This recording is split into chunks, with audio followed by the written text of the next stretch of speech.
Shkodra elektronike, zjerm, kur zjarri nuk është vetëm timbull, por revolt.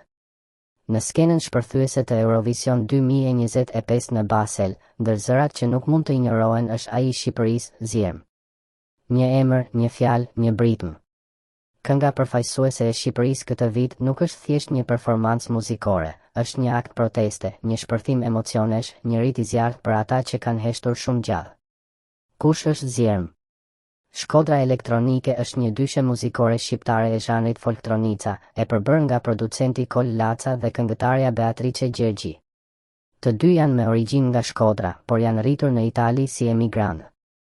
Ata themeluan projektin muzikor në vitin 2019 me synimin për të rikthyer muzikën tradicionale të Shkodrës në një formë moderne elektronike, duke e përshkruar stilin e tyre si post-immigrant pop. Dysheja fitoi popularitet në Shqipëri në vitin 2020 me publikimin e këngëve Ku e gjeta Vedin dhe Synin si qershia. Në vitin 2022, ata publikuan epën e tyre të parë Live Uzina, e cila përfshinte këngën Turtullesh. Në vitin 2024, Shkodra elektronike fitoi edicionin e 63 të Festivali i Këngës me këngën Zjerm, duke siguruar kështu përfaqësimin e Shqipërisë në Eurovision Song Contest 2025. Për më shumë informacion, mund të vizitoni faqen e tyre zyrtare. Kënga, Zjerm, një lutje në formë proteste. Zjerm nuk është një këngë që mund ta këndosh në makinë me dritaret hapur, është një këngë që të detyron të dëgjosh. Fjalët janë të ngarkuara, të forta, të thella. Zjerm në damar, zjerm në fjalë, zjerm në gojë që s'duron më. Kënga flet për një brez të djegur nga padrejtësia, një brez që rritet me prindër të lodhur dhe një të ardhme që i serviret si kartolin nga jashtë.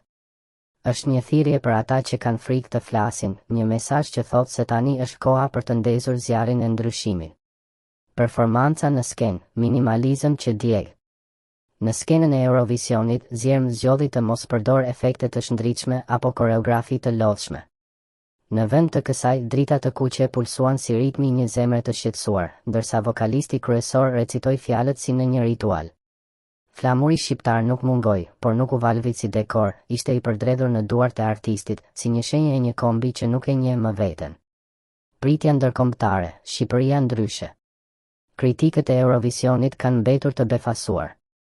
Portale ndërkombëtare si Vulture dhe Thesun e kanë cilësuar Zjerm si provokimi që mungonte në këtë konkurs, ndërsa fansat e kanë shpallur një nga këngët më autentike të këtij edicioni.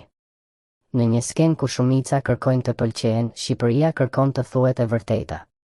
Mesazhi për shqiptarët, ky zjarr është i juaj. Nëse ka një mesazh që Zjerm ka për shqiptarët kudo që ndodhen, është ky: mos e shuani zjarrin që keni në shpirt. Në një kohë kur shpresa është bërë monedhë për t'u blerë në zgjedhje, kur e drejta shitet si ofertë në tender, kur nderi vishet me këmishën e turpit, Zjerm nuk është thjesht një këngë. Është ajo britm që kemi dashur ta nxjerrim prej kohësh. Zjerm nuk erdhi për të fituar Eurovisionin. Zjerm erdhi për të na kujtuar se kush jemi. Dhe nëse ndonjëherë e kemi harruar, mjafton ta dëgjojmë edhe një herë këtë zjarr. Shqipëri, këndo kur të digjesh. Se ndryshe do të digjesh në heshtje.